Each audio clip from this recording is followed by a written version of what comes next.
Terhormat Bapak Prof. Widodo Budiharto, izinkan kelompok kami untuk melakukan presentasi. Kelompok kami akan mempresentasikan tentang Smart Traffic Light Model using Deep Learning and Computer Vision.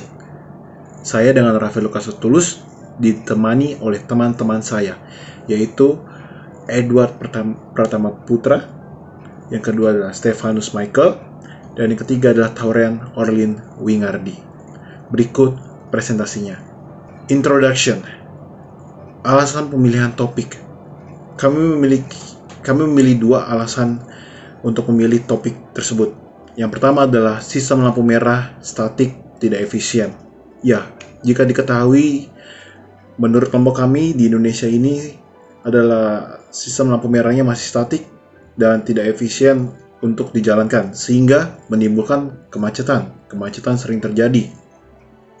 Oke, bayangkan apabila kita memiliki pertigaan, lajur 1, lajur 2, dan lajur 3.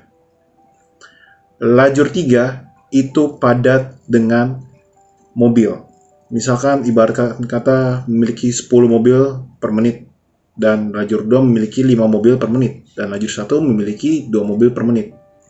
Apabila lampu hijaunya disamakan untuk setiap menitnya adalah 30 detik, maka lajur 3 ini akan semakin banyak dan bertumpuk. Maka dari itu, kami memiliki usulan research. Yang pertama adalah memiliki sistem berbasis deep learning dan computer vision. Ya, harapannya dapat mengatur durasi secara dinamis dan bukan statik.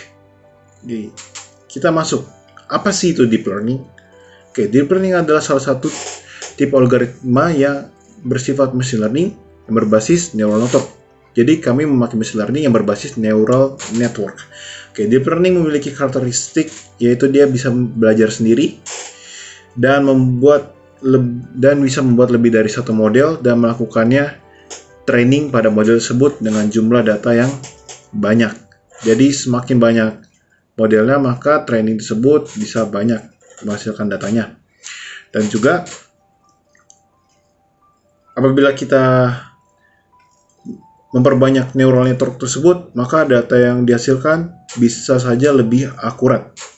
Oke, di sini terdapat arsitektur RNN. Oke. Arsitektur RNN ini memiliki beberapa variabel di dalamnya. Oke, saya akan menjelaskan variabel-variabel tersebut. Variabel X itu merupakan input variabel, variabel W dan U merupakan represent dari coefficient matrix, variabel O merupakan indikasi dari output, variabel V merupakan signifies dari vektor, ya, dan variabel S itu untuk mengindikasi temporal variable. Jadi sehingga didapatkan arsitektur RNN sebagai berikut. Selanjutnya akan dijelaskan oleh teman saya, yaitu Taurean. Computer vision adalah bidang dalam sains dan teknik yang memiliki tujuan untuk membuat sebuah sistem yang secara otomatis dapat mengekstrak data yang berguna dari sebuah video atau gambar. Arduino adalah sebuah microcontroller open source yang dapat digunakan untuk membuat sebuah prototipe dengan mudah dan murah. Durasi dari lampu merah secara umum diatur secara manual oleh pihak berwenang. Pada Indonesia, yang berwenang adalah Dinas Perhubungan. Durasi yang diatur secara manual seringkali kurang optimal dan tidak sesuai dengan kondisi yang ada. Presentasi akan dilanjutkan oleh Edward.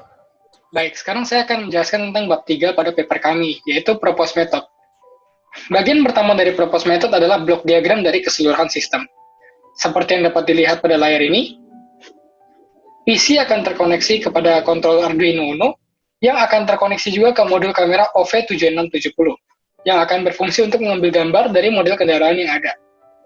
Selain itu, modul Arduino Uno juga terkoneksi dengan traffic light, sehingga durasi dari LED pada traffic light tersebut dapat diatur oleh controller Arduino Uno tersebut. Selanjutnya, saya akan jelaskan tentang Arduino controller pada model kami. Nah, controller ini digunakan untuk mengatur LED pada traffic light model, baik durasinya maupun nyala atau matinya. Adapun sudut kodenya adalah sebagai berikut.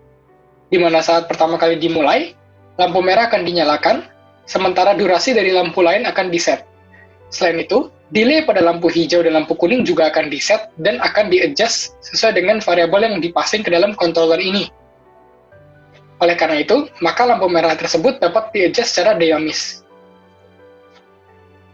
Selanjutnya saya akan menjelaskan tentang modul computer vision yang dipropose. Computer vision ini menggunakan library OpenCV untuk mengusung kemudahan, serta menggunakan image processing yang sangat sederhana, yaitu menggunakan grayscale dan segmentation. Adapun cara kerjanya adalah ketika algoritma dimulai, maka dataset untuk training akan dibaca, lalu akan di-training menggunakan model tersebut. Setelah itu, maka gambar lampu merah atau gambar model kendaraan dari model lampu merah akan diambil dan akan dihitung jumlah kendaraan pada suatu gambar, sehingga dapat dimasukkan dalam suatu variable counter yang dapat dipasing ke adjustment durasi traffic light, ataupun algoritma deep learning. Cara kerjanya tertuang dalam activity diagram ini, di mana tahap pertama berupa mengget video dari modul kamera OV7670 tadi, lalu mengambil satu frame dari video tersebut sehingga input dapat berupa dalam bentuk gambar. Lalu, gambar yang ada akan dikonvert ke dalam grayscale atau hitam putih. Setelah itu, magnitudo dari setiap kendaraan atau model kendaraan pada gambar tersebut akan dihitung dan dikalkulasi. Setelah dikalkulasi, maka semua kendaraan yang ada akan dianggap sebagai suatu objek dan akan dikotak-kotakan.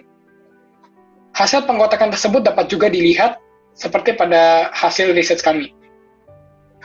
Nah, lalu dari setiap kotak yang ada akan dihitung dan dimasukkan ke dalam suatu variable counter yang kemudian akan dipasing ke dalam kalkulasi adjustment duration ataupun algoritma deep learning, sehingga dapat digunakan sebagai training untuk adjustment duration.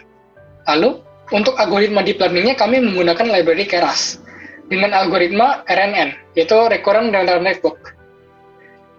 Adapun dataset yang kami gunakan di-generate secara random karena kami tidak memiliki waktu untuk mendapatkan dataset traffic yang sesungguhnya.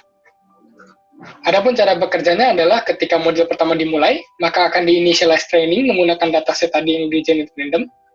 Setelah itu, maka data counter dari computer vision sebelumnya akan dipasing ke dalam algoritma ini, sehingga dapat digunakan untuk memprediksi kondisi traffic 30 menit setelahnya. Adapun cara bekerjanya tertuang dalam activity diagram ini, di mana algoritma computer vision beserta dengan real-time clock module, keduanya terhubung dengan prediction model training, di mana data waktu yang ada, serta data jumlah kendaraan atau counter yang tadi, digunakan untuk mempredik durasi dari traffic light yang dibutuhkan, yaitu durasi lampu hijau yang dibutuhkan. Setelah itu, kami akan membandingkan prediksi sebenarnya dan kondisi traffic pada algoritma computer vision, sehingga kami dapat mengetahui apakah durasi yang dipredik sudah sesuai atau sudah tepat untuk mengatasi traffic jam yang ada. Setelah itu, maka kita akan dapat mengkalkulasi deviation rate atau tingkat error dari algoritma deep learning ini. Untuk metode terakhir adalah duration adjustment, atau pengaturan durasi setiap traffic light atau setiap lampu pada traffic light yang ada. Pengaturan ini berdasarkan data dari deep learning dan computer vision. Lalu hasil dari pengaturan ini akan dipasing ke controller Arduino tadi, sehingga dapat di-adjust ke dalam model traffic light-nya secara real time. Ketika algoritma ini pertama dimulai, maka ia akan meng-get atau mendapatkan semua total kendaraan dari setiap baris yang ada. Misalkan lajur kiri, lajur tengah, dan lajur kanan. Lalu, dari total waktu 9 menit, di mana apabila di-set secara statis, maka setiap lajur akan memiliki waktu lampu hijau 3 menit.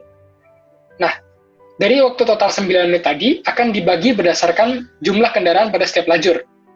Misalkan semakin banyak kendaraan di lajur kiri, maka durasi di lajur kiri akan semakin tinggi untuk hijaunya. Misalkan 4 menit, di mana apabila di lajur kanan terdapat sedikit kendaraan, maka durasi lampu hijaunya akan semakin kecil, karena berdasarkan skala tadi. Misalkan 1 menit.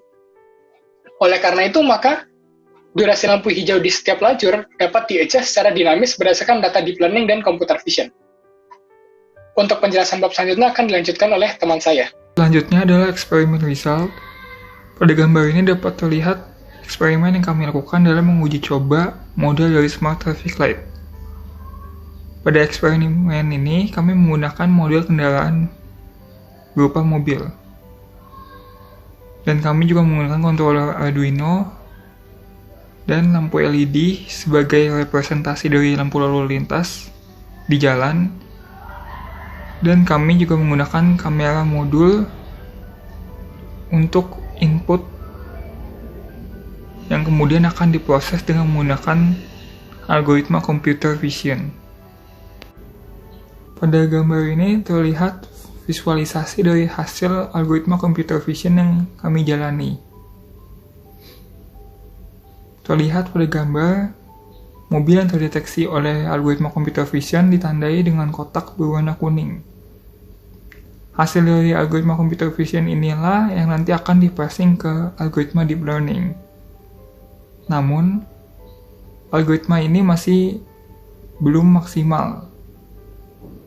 Karena terdapat satu mobil di belakang mobil Jeep yang tidak terdeteksi oleh algoritma computer vision ini. Hal tersebut dapat terjadi dikarenakan mobil tersebut terhalang oleh mobil Jeep. Ini adalah tabel yang berisikan data hasil dari algoritma computer vision. Data ini berisikan jumlah mobil yang terdeteksi oleh algoritma computer vision pada suatu persimpangan dari 3 arah berbeda. Secara real time berdasarkan waktu yang tertera pada kolom timestamp. Ini adalah tabel yang berisikan hasil dari algoritma deep learning yang dijalankan.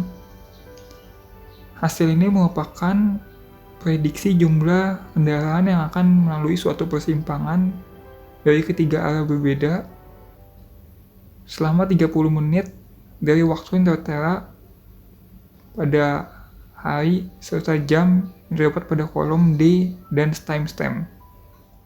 Ternyata setelah kita mendapatkan computer vision result dan deep learning result, kita akan mendapatkan duration comparison result. Di dalam duration comparison result terdapat day, timestamp yang berlaku sebagai 30 menit berikutnya, 30 menit ya, setiap 30 menit, dan terdapat green duration yaitu yang static, duration 1, 2, 3. Terus ada green duration bagian computer vision, ada dari lajur 1, lajur 2, dan lajur 3. Dan terdapat green duration yaitu deep learning yang memiliki lajur 1 dan lajur 2, lajur 3. Kita bisa lihat di sini, setiap 30 menit pasti akan ada perubahan dari direction dari computer vision ataupun dari deep learning. Jadi perubahannya adalah secara dinamis. Namun, setelah dites, kelompok kami mendapatkan konklusi. Yang pertama adalah akurasinya, prediksinya ada 75,4%. Dan menurut kelompok kami, itu masih kurang. Dan bahkan masih sangat kurang dan perlu adanya pelatihan-pelatihan lagi. Mungkin apabila neuralnya dibanyakin lagi, akan mendapatkan hasil yang lebih presisi, yaitu hasil yang dapat di atas 75%. Yang kedua adalah persentase pengurangan kemacetan 17,86% secara prediktif. Yang ketiga adalah presentasi pengurangan kemacetan yaitu 28,57% secara langsung. Berarti kita sudah mendapatkan angka 25% ke atas atau seperempat ke atas. Dan keempat adalah diskusi lebih lanjut diperlukan untuk implementasi di real world atau di dunia nyata sekarang ini. Sekian presentasi dari kelompok kami. Mohon maaf apabila ada kesalahan kata. Saya Rafael Lukasatulus, mohon undur diri. Terima kasih.